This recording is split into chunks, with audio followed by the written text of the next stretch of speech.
৩২তম প্রতিষ্ঠা বার্ষিকী উপলক্ষে রাজধানীতে আলোচনা সভা ও গুণীজন সংবর্ধনার আয়োজন করল ঢাকাস্থ বগুড়া সাংস্কৃতিক ফোরাম।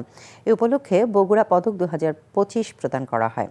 সন্ধ্যায় রাজধানীর কেন্দ্রীয় কচিকাঁচার মেলা মিলনায়তনে এই অনুষ্ঠানের আয়োজন করা হয়।